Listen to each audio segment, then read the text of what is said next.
E aí o pessoal mostra que o cara é meio esquerdoso. O cara é meio esquerdoso. Postagem dele de 16 de janeiro de 2023. Discurso de ódio aumenta no Twitter em seus maiores mercados após a aquisição de Musk. Musk cortou praticamente todos os funcionários no Brasil, permitindo um aumento descontrolado de desinformação que ajudou a alimentar os ataques deste mês ao centro de governo do país. Enfim, todo mundo aí torcendo, né, para que o senhor Vaca, senhor Vaca, escute a versão das pessoas, sabe, que estão aí muito chateadas. E veja aí, para no final do dia, sabe, o país caminhar numa boa direção, que a gente restabeleça um pouco da liberdade de expressão. Mas vamos lá. Até aqui seria aquele momento que a gente ia falar só as notícias do dia, tava tudo de boa, mas sempre tem alguém para gerar uma confusão. E esse alguém se chama Dom Lancelotti. Estava eu passando pelo Twitter e de repente eu vejo o Dom Lancelotti compartilhar essa imagem. Eu falei, mas não é possível. Eu conheço esse grupo, eu conheço o diálogo interamericano. Mas veja só, o Vaca é membro do diálogo interamericano, faz escola, FHC, Lula, Lehman, nomes aí que no passado já compuseram esse grande grupo. O próprio Enéas já denunciou o diálogo interamericano. E aí o Dom Lancelotti diz, rapaz, eu sabia que conhecia esse nome de algum lugar. O Vaca? Não é o Vaca, mas o diálogo interamericano. E o Dom Lancelotti, ele compartilha uma thread dele mesmo, do dia 16 de setembro de 2018. E Dom, mal sabe você o que você tinha escrito em 2018. A gente vai chegar na Alceide, irmão. Aí eu fui lá dar uma olhada. Urgente. O mito e o monstro. Isso aqui Bolsonaro não tinha nem assumido. 16 de setembro de 2018. Me deparei com essa notícia. Continuei lendo e resolvi buscar fontes para saber se é verdade. Acabei descobrindo coisas e revisitando outras que eu já tinha lido, mas com a diferença que agora elas fazem todo sentido. Aí tá ali a notícia, né? Vamos ver qual é, que tá meio cortado. Urgente. Grupo de Jorge Soros faz reunião nos Estados Unidos para definir como destruir Jair Bolsonaro. Não tinha nem tido a eleição ainda. Foi antes das eleições. No dia 25 de setembro, próximo, Soros vai promover em Washington um encontro de figurões da esquerda do continente americano que possuem em seu currículo um notório ponto em comum, um largo histórico de apoio aos regimes comunistas da América Latina. Palestrantes confirmados. Mônica de Bow, diretora de estudos latino-americanos da Universidade John Hopkins. Essa John Hopkins, hein? Aparece em diversas denúncias, né? Lula que o diga, né, Lula? Mário Garneiro também. Henrique Gomes Batista, correspondente do Globo. Peter Hakim, moderador do think tank de esquerda intitulado Diálogo Interamericano, sei lá, IAD. A pauta da reunião será a seguinte: como destruir em todo o mundo, mas principalmente nos Estados Unidos e no Brasil, a reputação do já combalido presidenciável Jair Bolsonaro, vítima de, enfim, né, o que é que fala do Adélio. Soros é um megabilionário que apoia regimes de esquerda em todo o continente latino-americano, como Evo Morales. Isso aqui é uma notícia de um site chamado mci.radio.br. Você fica assim, né? Será que essa denúncia realmente é verdadeira? Sabe? Não é, eu só acredito na grande mídia. Mas guarda isso na mente. Guarde isso na sua mente. Vamos ver se é verdade ou não essa notícia. Eu sei que o Dom Lancelotti, lá em 2018, menino novo, tinha acabado de engatear, tava aprendendo agora a andar, se questionava o que é, quem financia e quem faz parte do diálogo interamericano. Não precisa ir muito longe, basta ler Olavo de Carvalho para saber o que é e quem financia. E aí o Dom Lancelotti deixa 4 textos de Olavo. A letra tá pequena, mas só vou ler o que tá no quadrado vermelho. Ó. PSDB, FHC, Diário Interamericano, Esquerdista, Partido Democrata, o empenho de fazer presidente do Foro de São Paulo, Diálogo Interamericano, Diário Interamericano, Foro de São Paulo, Nova Ordem Global, Fundação Ford, Rockefeller, Soros, Diálogo Interamericano, Clinton. Palavras gatilho para qualquer pessoa que acompanha a política, né? A gente já volta nesses textos. Aí o Dom continuava. Mais sobre o envolvimento de Soros, PSDB e Diálogo Interamericano. Aí quem aparece? Algumas figuras que apareceram na telinha aqui nos últimos dias, né? Você vê só esse final, ó. Pedro Foi chamado de petista por muitos idiotas úteis, mas na verdade trabalha para tucanos e para Soros. Que Pedro Abramovay, que também comanda a Havas. A Havas que a gente comentou esses dias, a lei da ficha limpa, tudo mais, né? Enfim, aí comentava, o pessoal site, Soros, Armínio Fraga, tá aqui, né? Fraga, tá... só nata. Isso aqui 2018. Aí, quais brasileiros fazem parte do diálogo interamericano? Aqui em 2018.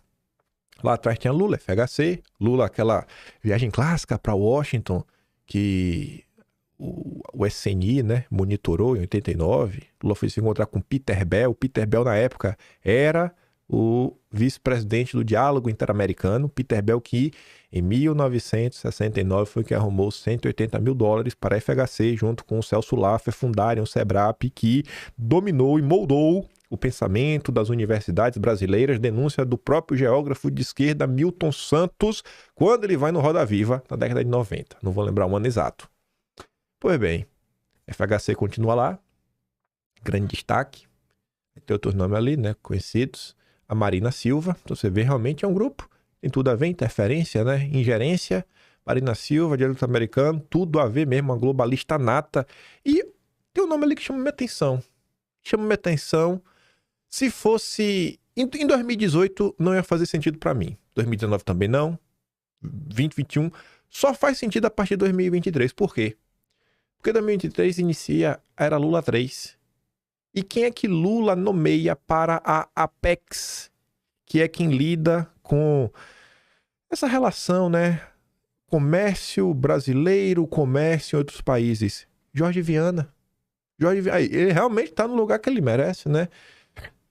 Espero que ele esteja fazendo lobby a favor do Brasil, né? Não cumprindo ordens de forças internacionais contra a nação. Jorge Viana faz total sentido, viu? Mas faz muito sentido mesmo, ele tá aqui no diálogo americano. Mas vamos continuar. Dito tudo isso, voltemos ao tal evento daquela notícia lá do MCI.rádio. Será que é verdade? Que falava, né? Olha, vai ser dia 25 de setembro, Soros, Mônica de Bola, Henrique Gomes, que é do jornal o Globo, Peter Hakim, Diário Americano. 25 de setembro. Sim. Eleições brasileiras. O começo do fim ou mais do mesmo? Olha a imagem. Bolsonaro. Era o tema central. Quem que vai falar os speakers? Mônica de Bolle, como ele comentou. O Henrique Gomes. Você vê aqui embaixo, o Washington, correspondente, o Globo. Então era verdade aquela notícia, né? O evento existe sim e já está sendo divulgado, tanto no site do Diálogo Americano, como no Twitter, de algumas pessoas envolvidas e mais. O banner do evento é a imagem de Bolsonaro. Então assim, gente, a questão às vezes, ela não precisa ser complexa. O Soros, toda essa turma, não necessariamente ele precisa ter um plano, um pedaço de papel, todo escrito com todas as ordens e falar, ó, a ordem é essa. É só ver quem já é histérico, quem já tem algum tipo de engajamento, quem já está na gritaria. Você chama essas pessoas, bota numa sala para as ideias delas convergirem entre o que já se defende no Brasil contra Bolsonaro com quem já não gosta de Bolsonaro no exterior e que é aliado do Soros. Então, um conta pro outro a sua versão. Ó, aqui fora a gente faz isso, ó, aqui no Brasil a gente faz isso. Chegamos no consenso, a partir de aqui agora, nós vamos bater juntos nessa mesma tecla e construir uma narrativa, sabe, em parceria. É assim, não precisa nem ter um mega plano. Tanto que financia um monte de coisa ao mesmo tempo para ver o que é que funciona. Às vezes realmente tem um plano, né? Vai saber também. Eu sei que ali, ó, Henrique Gomes Batista, jornalista correspondente do Globo em Washington. Bolsonaro e Trump, perfis parecidos, mas nem tanto. Com falas anti-establishment, para os Estados Unidos, candidato do Brasil, tem desafios distintos. Matéria dele, né? Enviado especial no Globo. O último convidado para o evento do Diálogo Americano, no dia 25 de setembro, é Henrique Gomes Batista, correspondente do Globo em Washington. De longe, o mais isentão. Em artigos já demonstrou simpatia por Dilma e ceticismo sobre Bolsonaro, sempre enaltecendo a grande mídia. Aí, rapaz, a gente tem que voltar naqueles 4 textos que o Dom colocou, pra gente olhar o último. Colocou 3 setas ali. Porque esse texto vai nos levar para a próxima confusão. o Seide no Brasil. Eu resolvi ler esses textos, né? Falei, vamos ler, né? Vamos ver o que o Olavo de Carvalho estava falando aí, de interamericano, eles têm uma informação, né, bacana. Então, foi bem interessante. Só que essa chamou muito mais, né? Quem sabe outro dia a gente fala dos outros. Fui lá olhar o quarto texto. Título: Automacumba Semântica. É um texto de Olavo, do dia 25 de julho de 2005, publicado no Diário do Comércio, ou seja, é um texto de quase 20 anos atrás, né?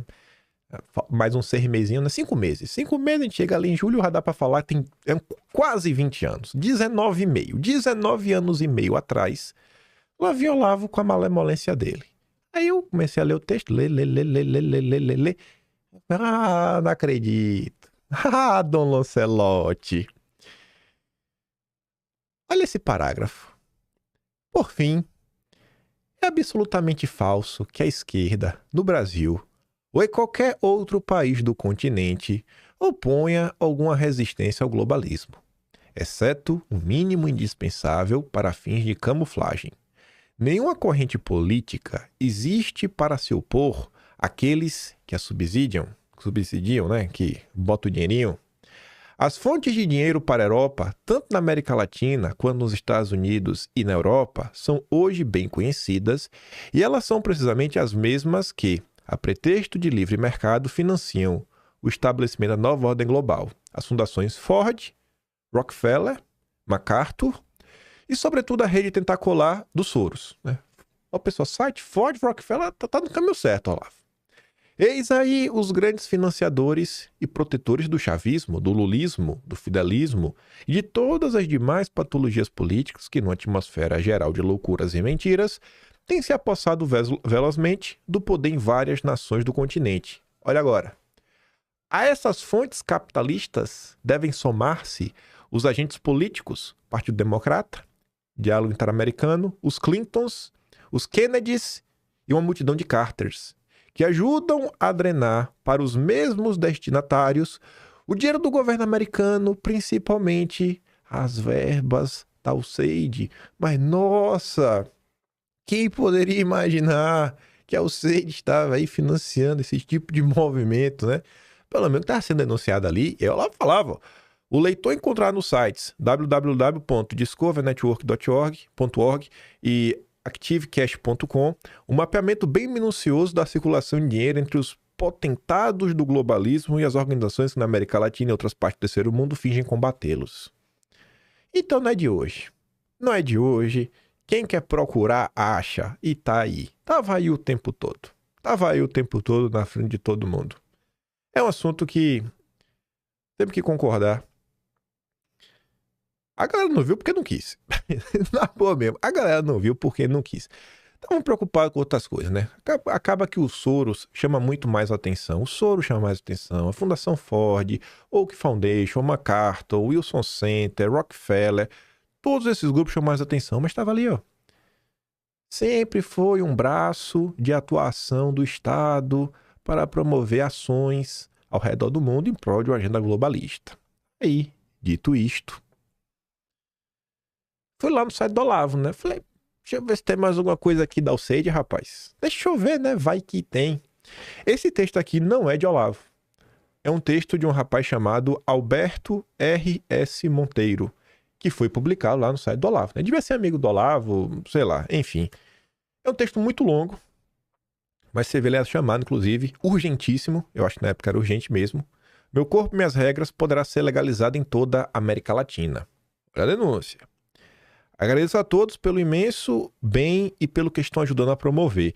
O problema transcende as fronteiras de qualquer país, já que faz parte de um plano conjunto pesadamente financiado por organizações internacionais que investem na promoção do meu corpo e minhas regras em todo o mundo. Tenho a certeza de que a participação de cada um é substituível e juntos iremos fazer diferença. Então acho que o Olavo viu esse texto, viu que estava muito bem escrito, fundamentado, com várias fontes. Falei, eu vou ajudar a compartilhar, porque essa luta aqui é importantíssima. É a luta pela vida. Aí ele sai contando o que está acontecendo, dá exemplos, leis, tudo mais. E lá para as tantas, aí ele fala. Também se provou o título X, programas relacionados ao crescimento populacional. E ele vai colocando assim o número 13, ou seja, é a fonte 13, a gente vai ver as fontes. que teve como resultado a contratação por parte da USAID do Dr. Ravenholt para dirigir seu departamento populacional. Esse departamento, entre 68 e meados dos anos 70, gastou $1.700.000 para distribuir centenas de milhares de aparelhos para a prática do Meu Corpo, Minhas Regras em virtualmente todos os países do mundo, treinar médicos na prática, né? Tanto legal como clandestino, na esterilização forçada e na anticoncepção. Olha para onde estava indo o dinheiro da USAID nos anos 70. Depois ele fala um monte de coisa mais, né? Aí deixa lá a fonte 14, 15, 16, 17. E continua.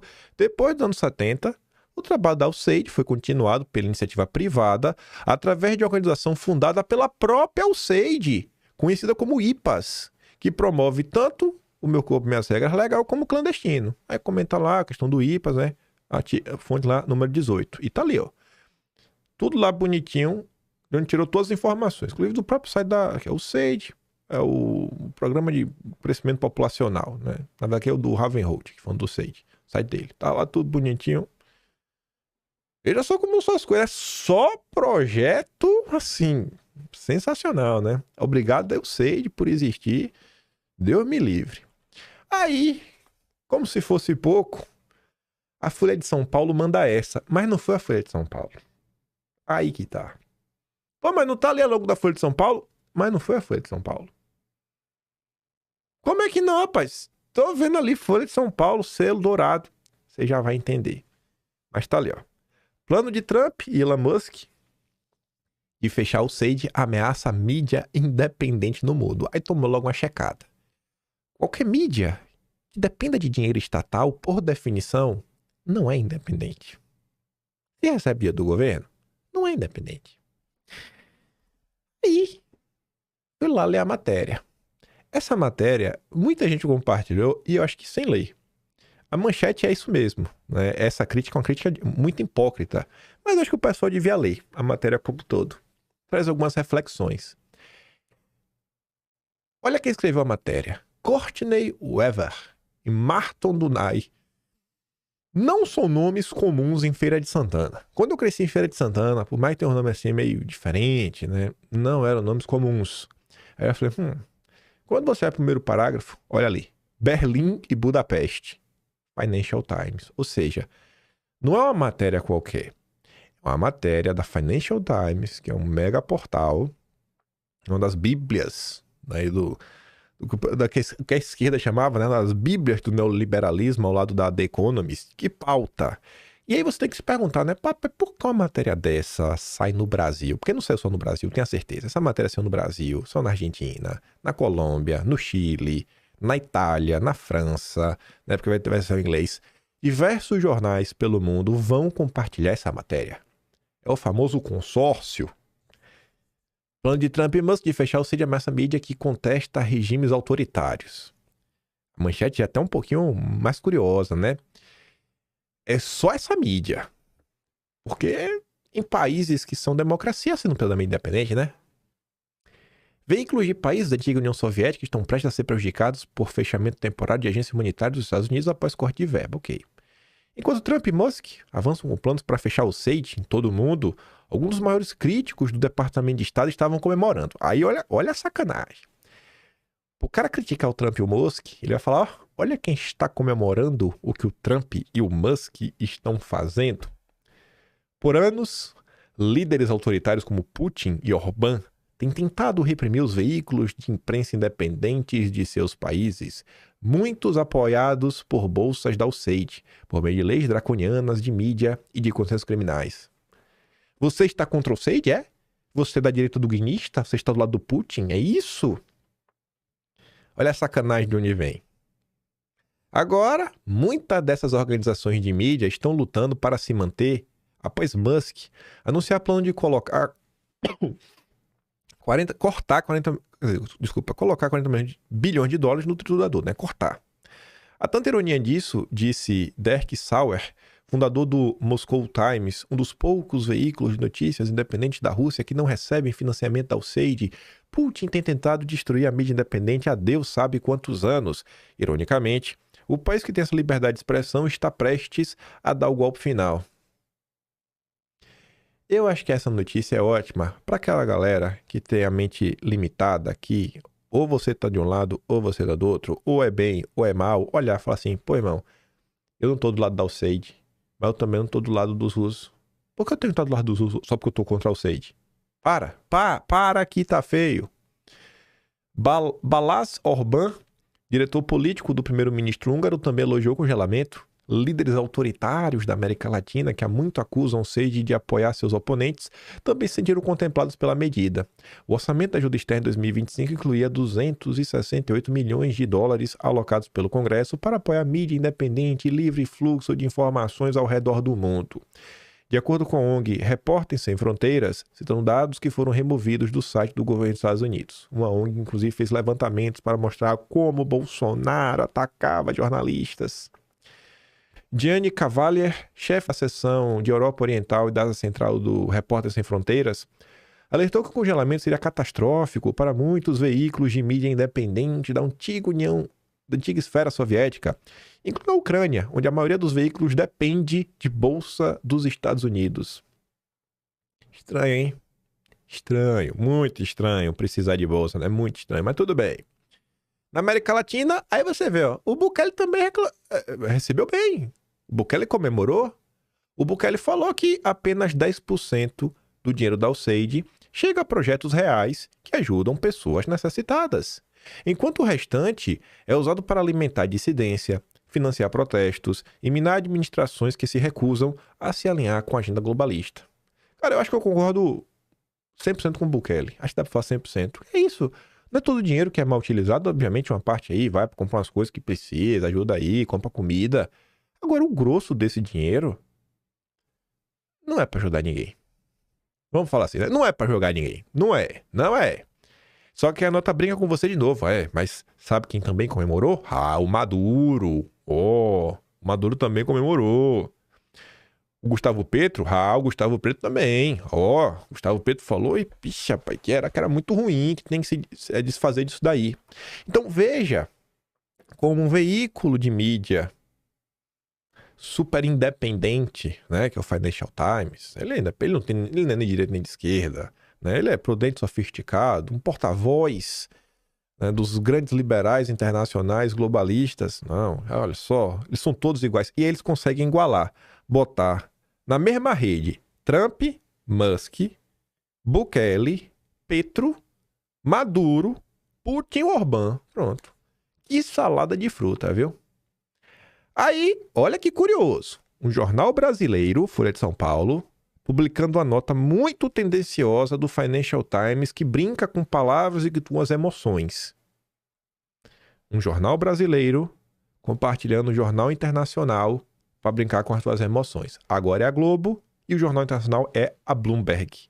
Que quando começou a administração Trump, cortando dinheiro da ONU, o Michael Bloomberg, né, o dono da Bloomberg, o Michael Bloomberg, anunciou: o Trump vai cortar o dinheiro da ONU?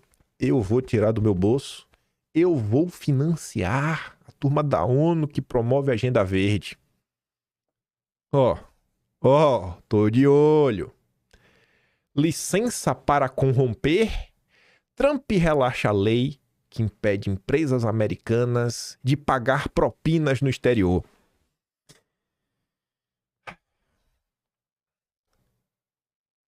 Será mesmo? Gente, tu não é americano. Tu acha que Trump falou, opa, tem uma lei que impede a gente de pagar propina? Não, a gente tem que pagar propina. Temos que poder pagar propina. Tu acha que isso realmente está acontecendo? Tu acha que isso está acontecendo? Uma matéria da Bloomberg compartilhada pela Globo. Que com certeza vai ser em vários outros jornais, nas línguas dos seus países, para minar a opinião do Trump, sabendo que é um portal de notícias de um cara que é abertamente opositor ao Trump. O presidente dos Estados Unidos quer interromper ações contra empresas acusadas de corromper autoridades de outros países. Ele argumenta que a restrição deixa a companhias americanas em desvantagem. Tá. Aí eu fui lá dar um bizu, né? E olha o dia dessa matéria. Essa matéria foi de ontem mesmo. Até a matéria original é de ontem, dia 10. Dia 10, grave esta data. O Trump falou o seguinte: parece bom no papel, mas na realidade é um desastre. disse o presidente republicano sobre uma lei que proíbe esse tipo de corrupção. Ele afirma que ninguém quer fazer negócios com os americanos por causa do risco de investigação. Trump está ordenando à Procuradora-Geral, a Pam Bondi, que suspenda as ações tomadas sob a Lei de Práticas de Corrupção no Exterior, a FCPA, até que ela emita novas diretrizes de aplicação de acordo com informativos sobre a ordem executiva, uma cópia do qual foi vista pela Bloomberg News. Todas as ações atuais e passadas também serão revisadas.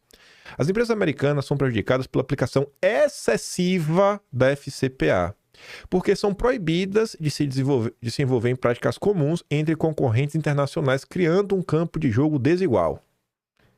Você que mora no Brasil, você que acompanha como as leis são aplicadas no Brasil, o Trump está te reclamando que a lei é excessiva. Ele não quer nem acabar com ela, ele quer assim, vamos rever as novas diretrizes. A aplicação é excessiva e meio que só vale pra gente. Tipo assim, ó, por ninguém que faz negócio com a gente, porque um cabelinho de sapo, ixi. E aí vem aquelas auditorias para falar, não, a auditoria não deu um parecer, você não é isso suficiente, você não é SG suficiente, você não é isso suficiente. Estranho isso, né? Pois bem, essa matéria foi do dia 10. Essa matéria eu vi porque hoje era de manhã pra você, madrugada pra vocês, né? Pra mim já de noite tá falando no vídeo, tá aqui de boa, pegando a notícia do dia. Ó, eu falar do Lula aqui com o Paulinho da Força. Aí lá no grupo do Quinto Elemento, o Arthur foi e mandou essa notícia. Tudo pimpão. Olha lá, ó, eu falei disso dias atrás. E o pior é que o miserável falou. E a nossa deixa pra gente fazer uma pequena viagem ao passado. Um dia antes de ser notícia, lá tava o Arthur falando da FCPA. A lei que o Trump malvadão quer destruir. O SAGE, OPDAT e Ambipar. Recentemente, eu fiz um post falando do FCPA como instrumento de protecionismo americano. O primeiro diretor da CIA, o Allen Dulles, veio do escritório Sullivan & Crowell. Sullivan & Crowell é o maior especialista do mundo, né, pelo menos se diz, em FCPA, dando cursos sobre o assunto.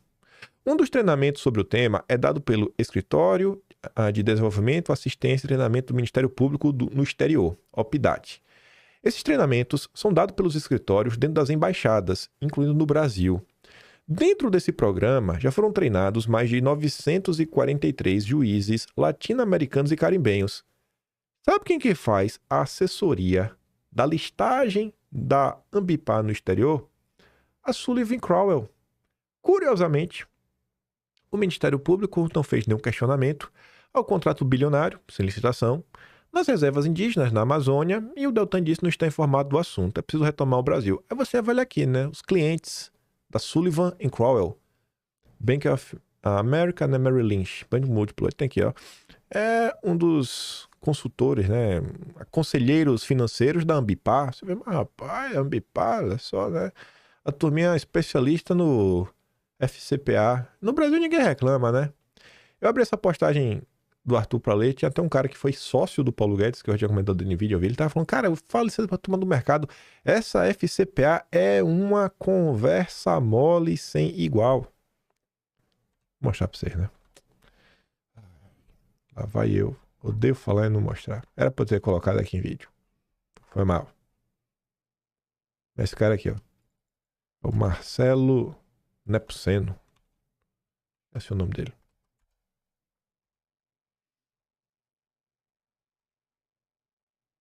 Esse rapaz aqui, ó.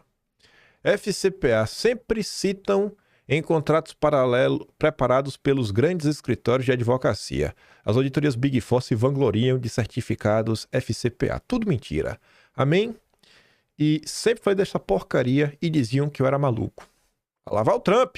Você vê, né? A galera meio que antiglobalista aí do mercado, a puta da vida. Faz negócio aí, é furada. É furada. Aí quando eu li isso aqui do Arthur, eu falei, pô, Dulles, eu conheço essa família, viu? Eu conheço essa família. Sullivan Crowell. Aí eu falei, será que realmente é, né? Aí eu fui atrás. Primeiro eu fui atrás do Allen, que é que o Arthur tá comentando. Aí, olha que coisa curiosa, né? Allen Dulles, aqui tá em inglês. Botava a tradução, né? Peguei na Wikipedia em inglês. Allen Dulles, advogado americano, primeiro diretor civil da Central de Inteligência, né? Que depois acabou virando a CIA. Como resultado da invasão fracassada de Cuba, ele foi demitido pelo Kennedy. Dulles foi membro da Comissão Warren, que investigou, né, o atentado contra o Kennedy. Uma teoria da conspiração sugeria que Kennedy e a CIA estavam de alguma forma envolvidos no ocorrido e seu trabalho, seu possível acobertamento na Comissão Warren tem sido objeto de debate popular entre historiadores e comentaristas políticos. Em 79, o Comitê Especial da Câmara concluiu que a CIA não estava envolvida no atentado, né? Acredite o que você quiser. Entre seus períodos de serviço público, Dulles já foi advogado corporativo e sócio da Sullivan & Cromwell. Você vê, né? Aí eu fui atrás do irmão dele, que eu conhecia, na verdade. Eu fiquei na dúvida. Na verdade, eu fiquei na dúvida. Quem era o Dulles aí? Eu falei, será que é realmente o Alan? Já vi aquilo ali, mas aquilo ali foi procurar depois. Eu falei, deixa eu ver se eu acho alguma coisa na Biblioteca Nacional. Pois eu achei. 24 de dezembro de 1949. Abrindo lugar para Dewey. Os membros do escritório de advocacia Sullivan Cromwell, ao qual pertence John Foster Dulles, não se acham muito contentes com a derrota de seu companheiro nas eleições parlamentares, mas a causa, entretanto, não se baseia inteiramente em considerações políticas. Se Dulles fosse reeleito senador, seus sócios teriam recebido uma parte maior nos lucros da firma. Agora, em troca, não só terão de abrir espaço para Dulles quando terminar o seu atual mandato no Senado, como também, ao que parecerá seu bom amigo de Nova York, Thomas Dewey, que acabou virando governador de Nova York, depois após Rockefeller, esse Dewey. Aí eu fui procurar mais coisas. 10 anos depois, o pai do Dulles, né, que a gente fala do Dulles filho, o pai dele veio a óbito, morreu Foster Dulles, vitimado aí câncer, enfim. Em 1911, entrou a fazer parte do escritório de advocacia Sullivan Cromwell de Nova York, onde chegou a ser o sócio principal. Desde 1911. E esse escritório está aí até hoje. Um escritório que lida com as questões aí que envolvem grandes contratos de grandes empresas listadas na bolsa.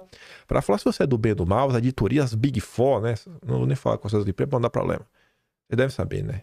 Lembra lá do escândalo das Americanas? Algumas dessas editorias estavam lá dando parecer também. Enfim. Estava lá desde 1911, né? E aí, a Bloomberg...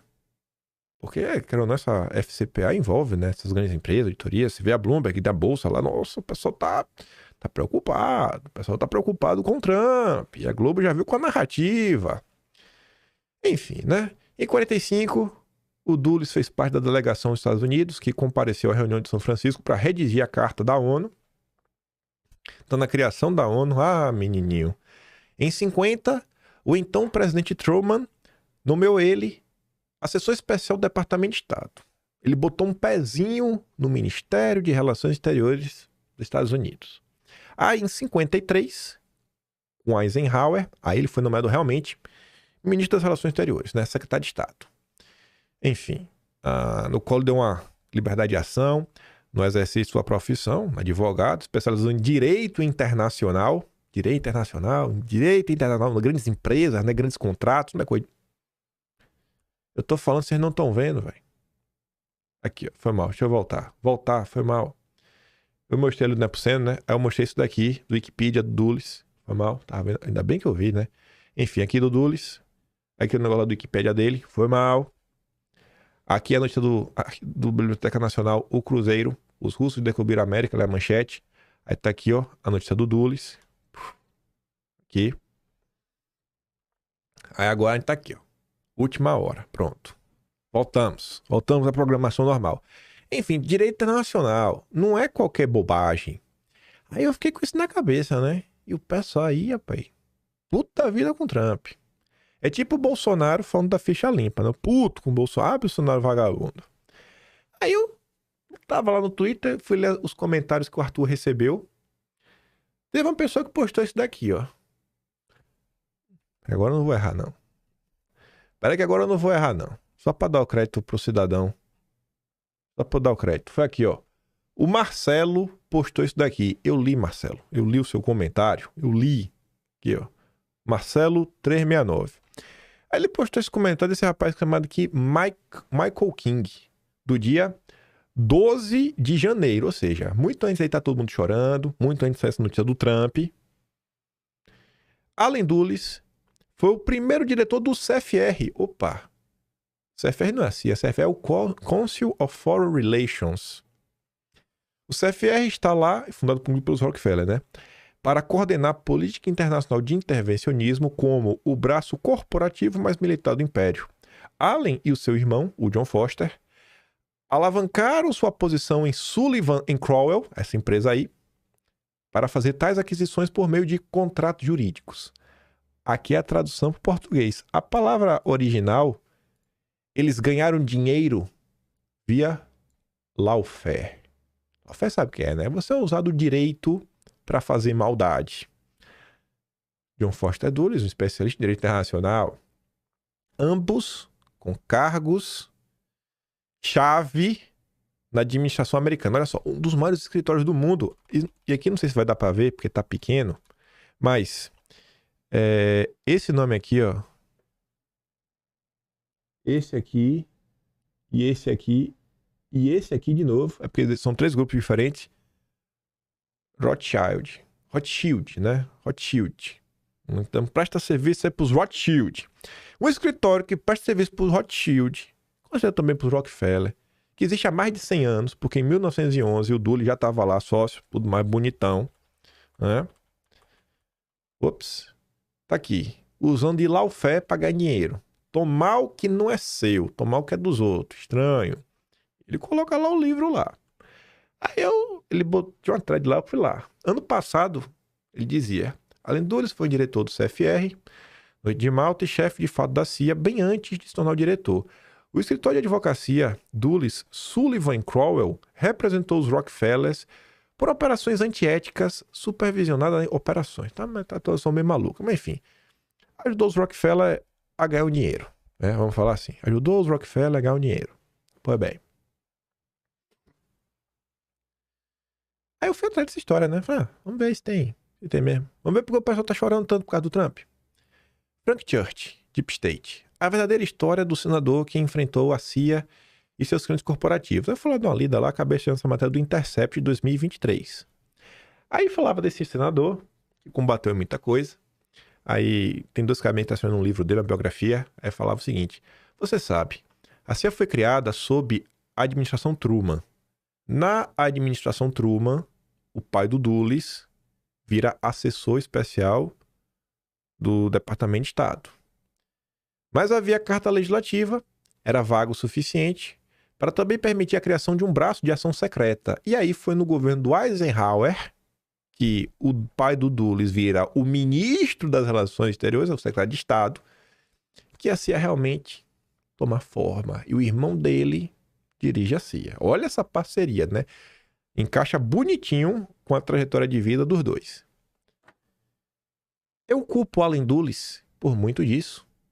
Ele não foi o primeiro diretor da CIA. Ele foi o primeiro diretor que ficou no cargo por mais de alguns anos.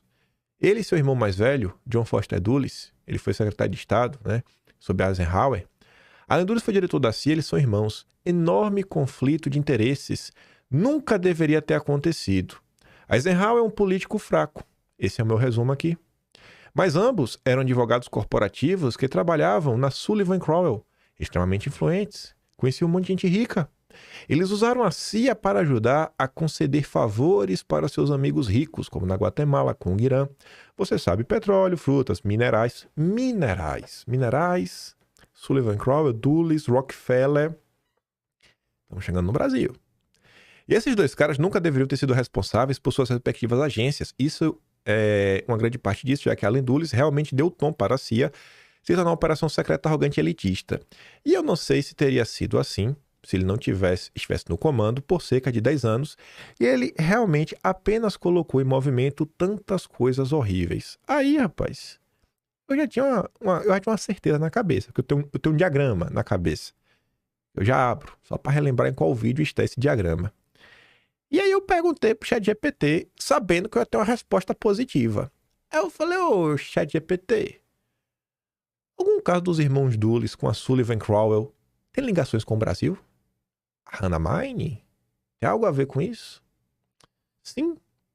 As ligações entre os irmãos Dulles, a Sullivan Crowell e o Brasil, especialmente em relação à exploração de recursos naturais E o intervencionismo político dos Estados Unidos da América Latina, a Hana Mining, uma empresa americana de mineração também entra nesse contexto, já que teve interesses diretos no Brasil e relações com a firma Sullivan Crowell.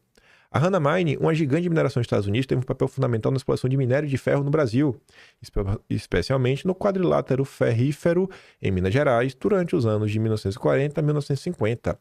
A empresa possuía laços com a Sullivan Crowell, que significa que John Foster Dulles, antes de se tornar secretário de Estado, teve envolvimento direto ou indireto com os interesses da Hana. Só o filho dele que veio para o Brasil procurar, né, a equipe na época de transição ainda do Jânio, para conversar lá com o Cabral, Castilho Cabral, que estava cotado para ser o ministro de Relações Exteriores, para tentar, né, trabalhar em favor da Hana. O filho a Hana, que no Brasil contratou a Consultec para fazer pareceres, tipo que a Sullivan Crowell faz.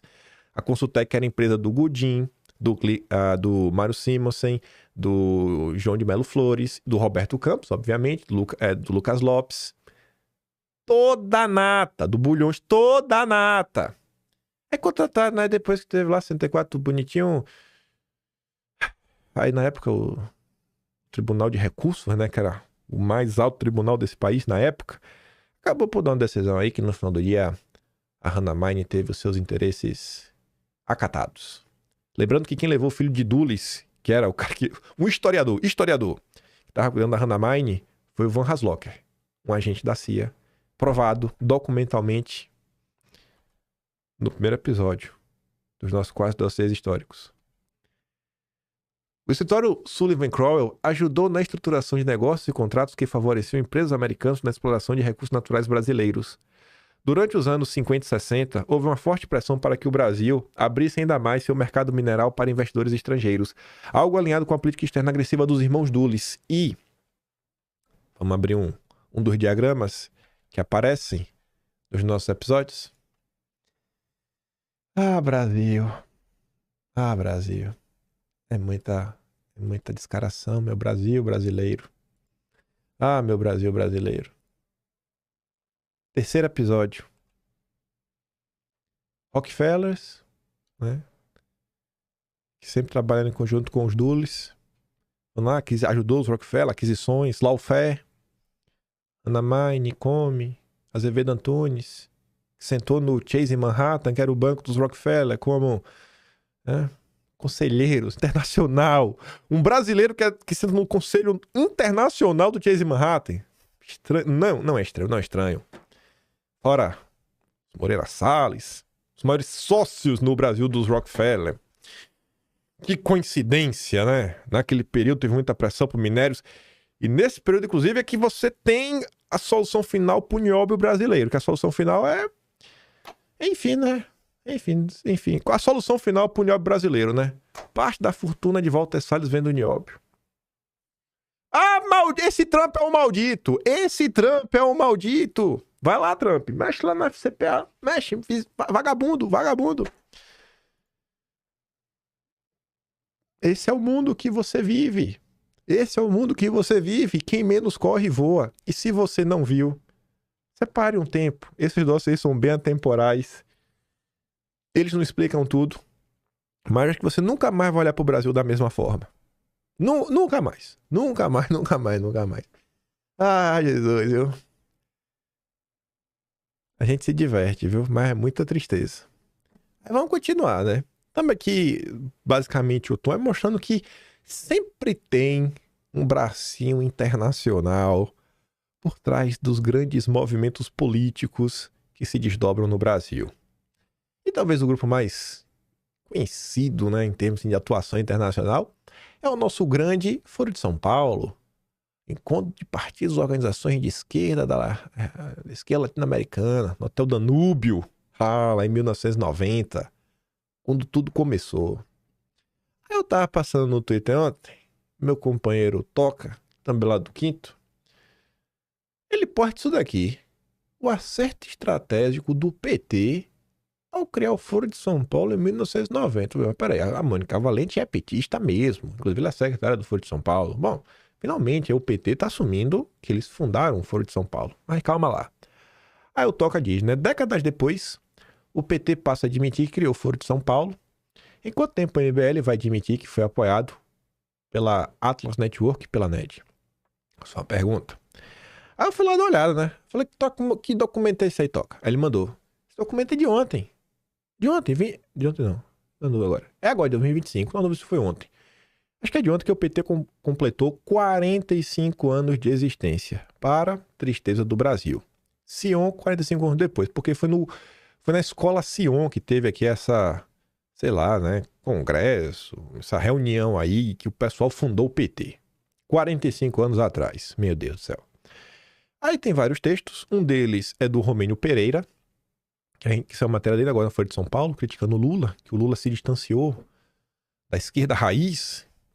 PT, uma referência de resistência e organização popular. Na política internacional, o PT desempenhou um papel essencial na promoção da colaboração entre os países da América Latina. Foi pioneiro na criação do Foro de São Paulo, que uniu lideranças e partidos progressistas do continente em defesa da soberania nacional, da democracia e da justiça social. Soberania nacional? O Foro de São Paulo? É tudo menos soberania nacional, né? Aí eu fui lá ver o texto da Mônica Valente. Sensacional. O acerto estratégico. Escrever sobre a história do PT nos seus 45 anos não seria completo se não contássemos a história da criação do Foro de São Paulo e o protagonismo do partido na sua fundação. O PT, através de sua direção sob o pensamento de Lula e do professor militante internacionalista Marco Aurélio Garcia, formula assim, junto com Fidel Castro, outro importante protagonista latino-americano, uma estratégia internacional que se mantém atual frente aos desafios que a humanidade tem pela frente neste século XXI. Quando eu vi isso daqui, eu lembrei de uma coisa que a gente falou em julho de 2023, que graças a Deus tá fácil de achar porque tá no Atlas. Junho de 23. No junho de 23 tem um cabelo chamado Folha de São Paulo, mais ou menos assim. Tinha essa, sei lá, né, diário do Congresso, né? Tem um texto lá.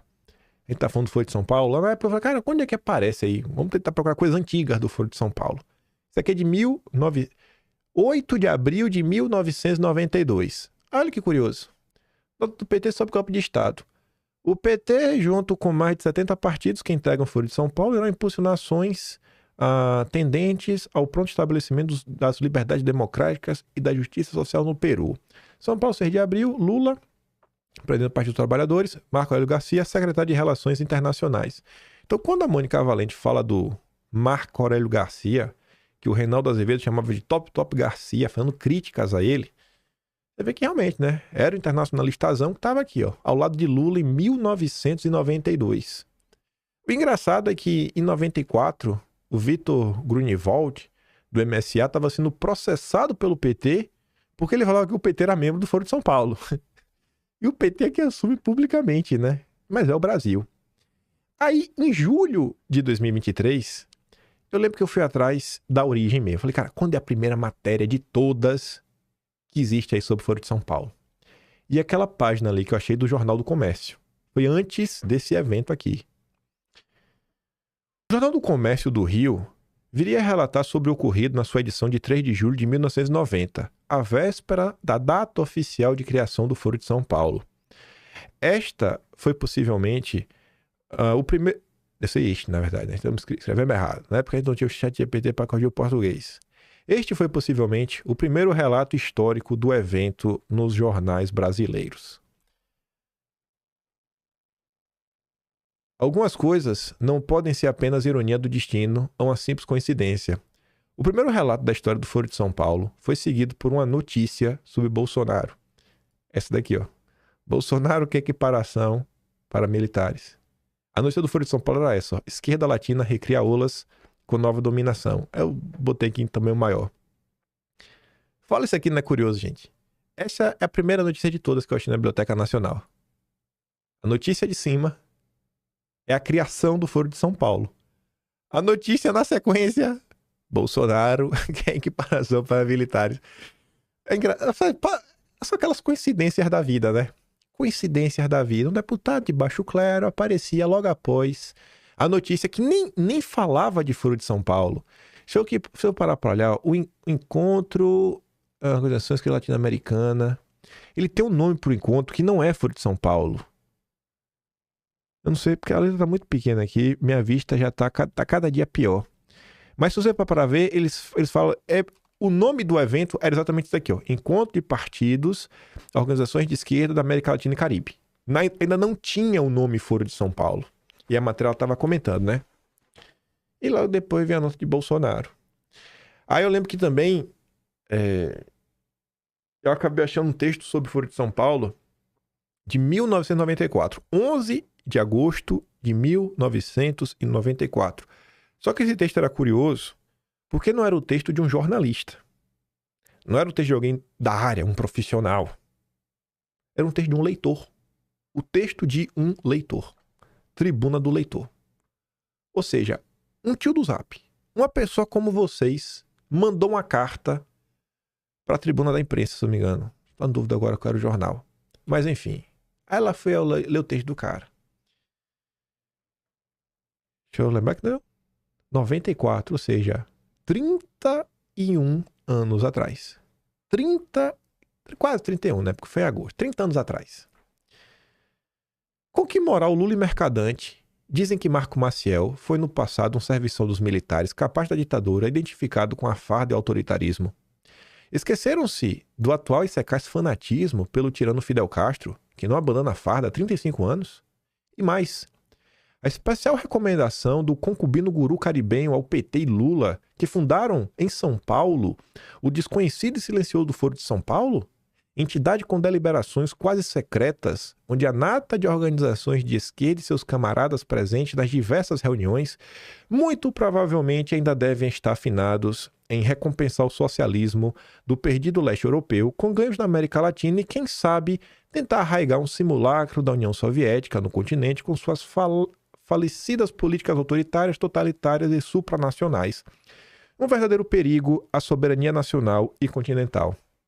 Ao jogar as palavras do vice, nunca tive de pedir à população que esqueça o que eu escrevi, conclui-se que não mudam nem evoluem, continuam os mesmos.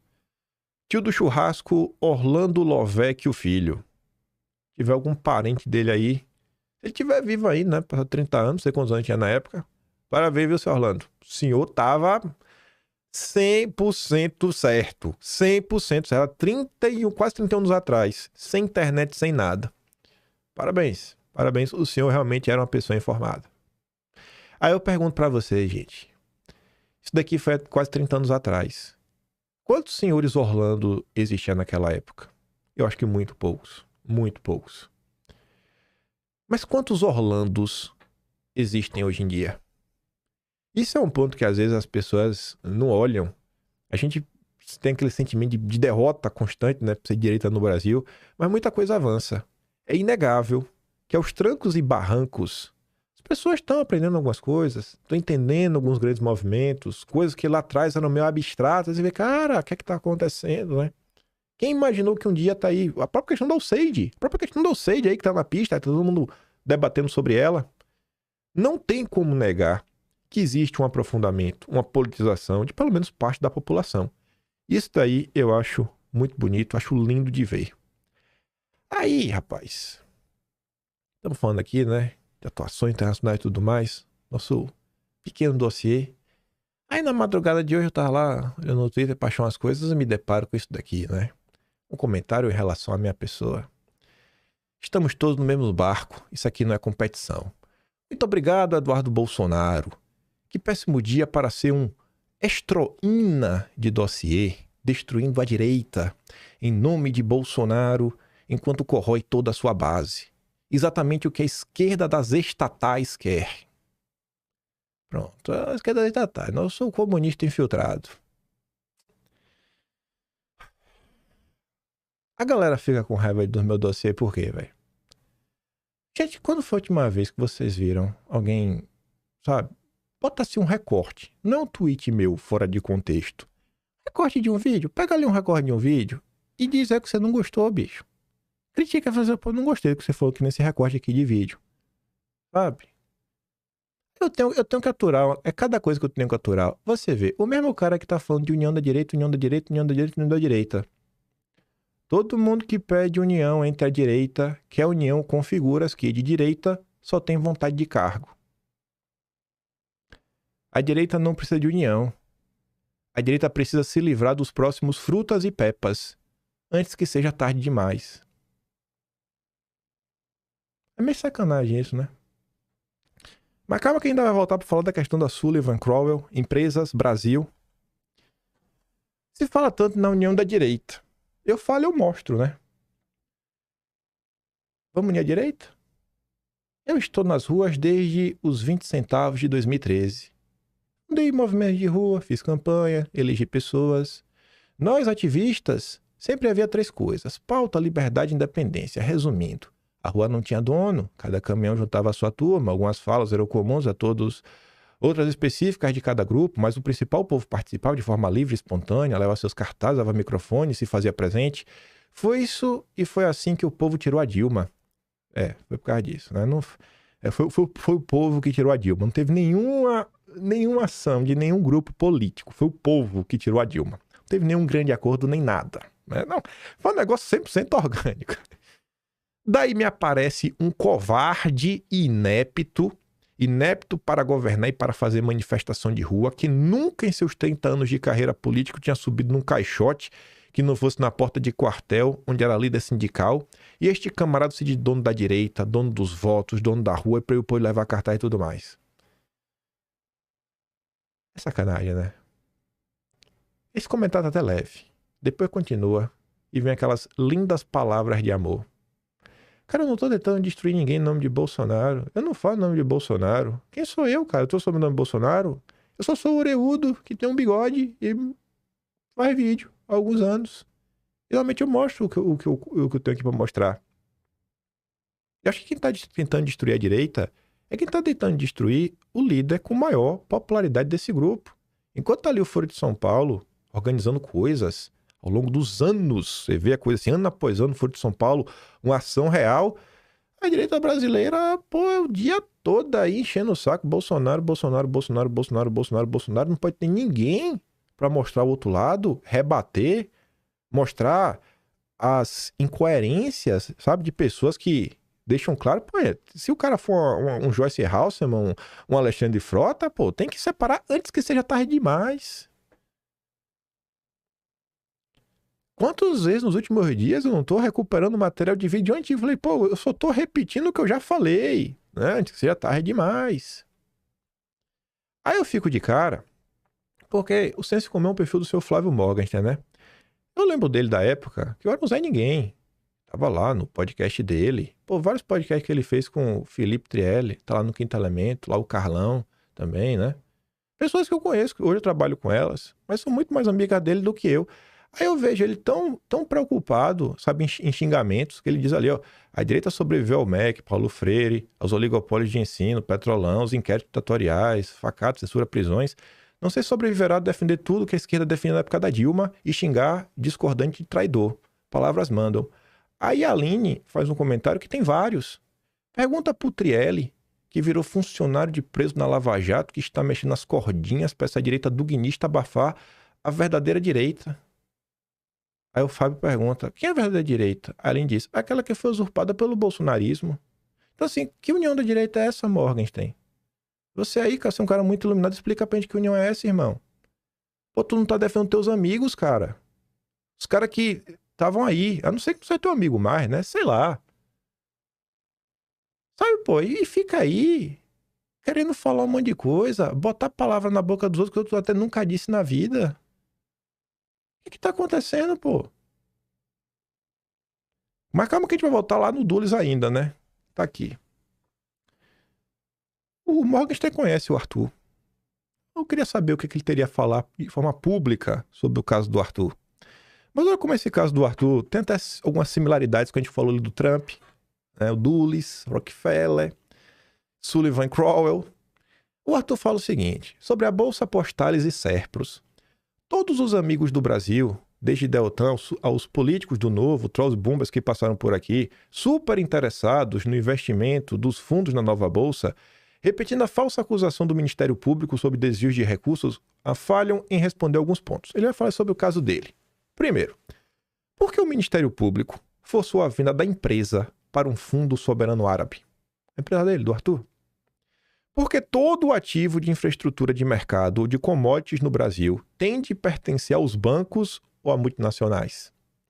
Por que incluíram um investimento em uma bolsa de valores em uma operação que investigava a Petrobras e empreiteiras?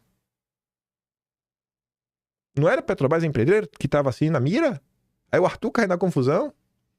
Bolsa tem uma importância gigante para um país. Permitir que o fluxo de dinheiro chegue em projetos de desenvolvimento, em médias empresas, pequenas, grandes, para de infraestrutura, tem a função de facilitar o acesso ao capital e permitir que você, que tem uma ideia, um projeto ou um negócio, acesse o capital, acesse o dinheiro mais barato que existe. Está ali, você coloca na bolsa, fala uma IPO lá, pega um trocado. O Brasil tem apenas uma bolsa. Os Estados Unidos têm 13. E 350 sistemas alternativos de negociação. A Bolsa Brasileira tem uma bolsa cujo valor das empresas é menor que a do Irã, um país sancionado. É a B3, cheio de regras. Sei de regra, inclusive SG agora. Nos Estados Unidos, existem mais de 4 mil empresas abertas, já foram 8 mil. No Brasil, cerca de 600. A Bolsa Brasileira trabalha em modo reverso, ou seja, ela retira poupança dos fundos das pessoas físicas e concentra em poucas empresas. Ela não pulveriza o capital, ela concentra. A Bolsa sempre foi dominada pelos bancos. Imagina que eles querem que você tenha acesso a dinheiro barato. O Brasil tem o maior mercado agrícola do mundo, mas todos os preços são referenciados em dólar na Bolsa de Chicago, que foi o maior acionista da B3 no Brasil, e nosso mercado de preços agrícolas é zero. Isso encarece produtos financeiros para o produtor e para o preço de alimentos. Os fundos de pensão no Brasil, ao contrário dos Estados Unidos e da Europa, são direcionados pela CVM, pela Previc e pela MP, né? Por causa das regras. São tantas regras que no final do dia o fundo de pensão só pode, basicamente, financiar gasto de governo, investir somente BTG, XP, Itaú, Bradesco, Caixa. Qualquer projeto de desenvolvimento que não passe por esses agentes é criminalizado. Será que o pessoal do Novo pode me responder o porquê? Será que isso tem a ver com a destruição da classe média, globalismo, concentração dos capitais, dos meios de ação na mão de megacapitalistas? Porém, é fácil distrair até mesmo os grandes analistas políticos. Basta criar uma alternativa, chamar de ladrão e pronto. Ladrão. A atenção já foi capturada e a estrutura pode continuar a escravizar e roubar o país. Em nome da ética, é claro. E eu falo para vocês, se vocês têm interesse aí, dá uma olhada. Esmiuça o projeto de lado a lado e faz uma crítica com a base real. Poxa, o Brasil, o país que todo mundo reclama da justiça, isso, eu fico de cara, velho. Mas quem divide a direita sou eu. Aí para falar um pouco disso também, né? Olha para isso aqui. Quem divide sou eu, com meus dossiês. A direita ainda precisa vencer o Bolsonaro antes de pensar em 26. No caminho havia um traidor. Havia um Bolsonaro no meio do caminho.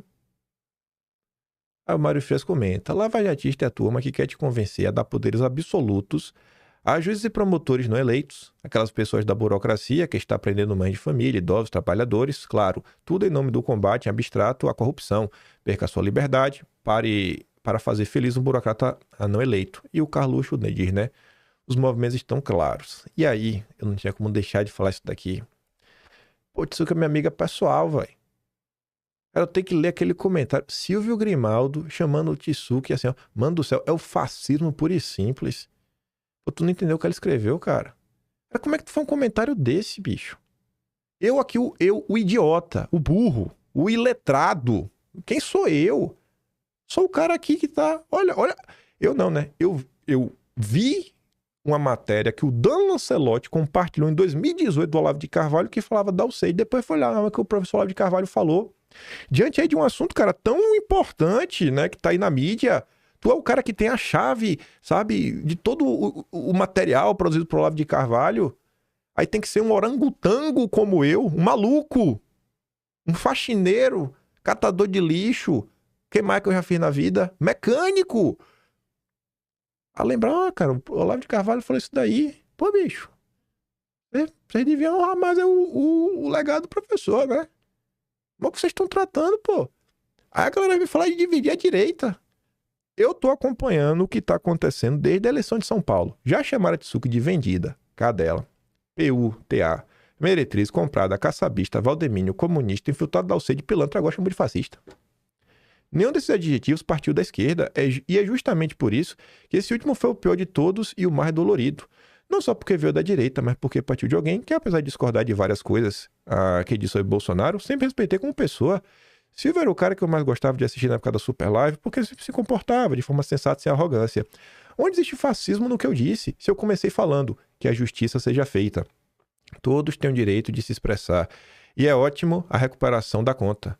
E termino falando. Fico feliz por ele voltar a ter voz aqui. Mas será tratado como qualquer um que age covardemente contra Bolsonaro e tenta manipular bolsonaristas.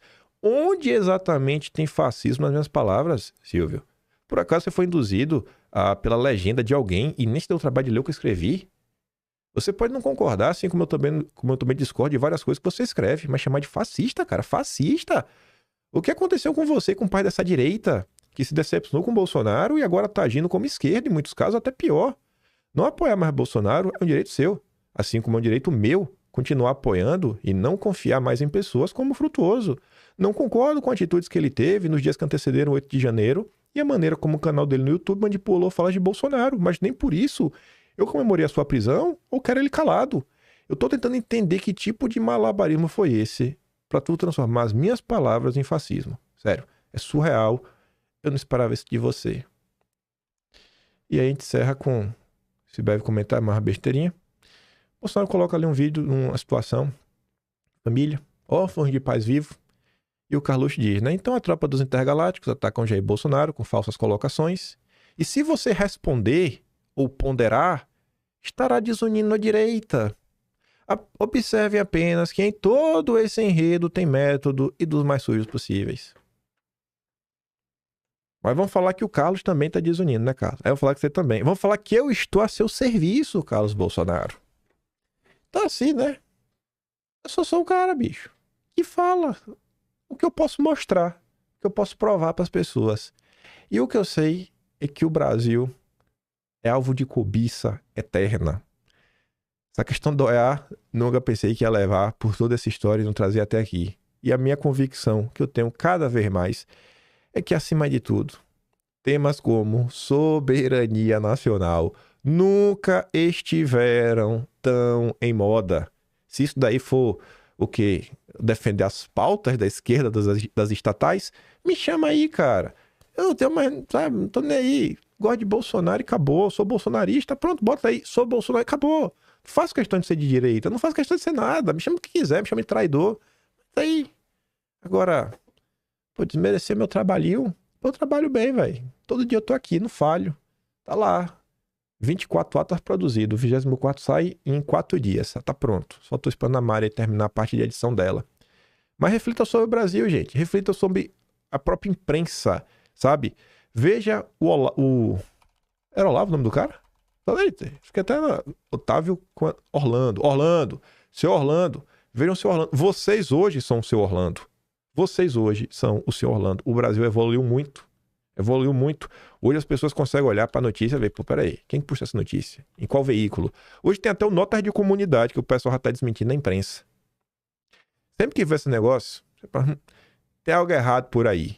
A direita, eu já falei isso várias vezes, ela chegou onde chegou porque diante de uma confusão, ela não aceitava o status quo, o óbvio. Ela falava, peraí, será que é isso mesmo? Quantas e quantas denúncias não eram feitas contra Bolsonaro, deputados, políticos, influenciadores, jornalistas de direita, que quando você ia lá cavar, você cavava e falava, opa, peraí, não é isso não. Não é isso não, é você admitir a imprensa. Agora essa boa vontade se perdeu.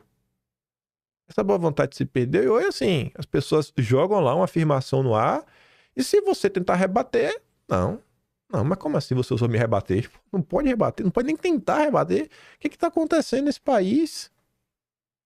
Enfim, né? Eu sei que essa história também do Dulles, eu tinha dito pra você, eu falei, gente, foi 4 partes, dá pra fazer 8, dá pra fazer, sei lá, 10. E você vê que o tempo todo, por mais distante que fosse, você vê que, olha lá, o que tá acontecendo lá tem tudo a ver com o Brasil. A movimentação é a captura do Estado pelos burocratas. A mesma coisa que aconteceu no Brasil. O Estado capturado por burocratas, por uma elite que não tem votos. e coloca a sua turminha na máquina, vai modificando as leis, vai modificando as regras, e se o presidente tenta desfazer isso, é acusado de apoiar a corrupção, como está sendo o Trump, é acusado de ser golpista, de antidemocrático, de perseguir a imprensa independente. É o mesmo padrão que vem acontecendo dia após dia. Enfim, amanhã voltaremos. Se gosta do meu trabalho, quer dar um pouco mais, passar no meu canal, tem um Tony Valeu, tem um Patreon na descrição, tem um Atlas Brasileiro, kimper.com.br, vai lá, dá um bisu. E por hoje eu fico por aqui, deixa aquele grande beijo, abraço, tamo juntos. Valeu, meus amigos, fui!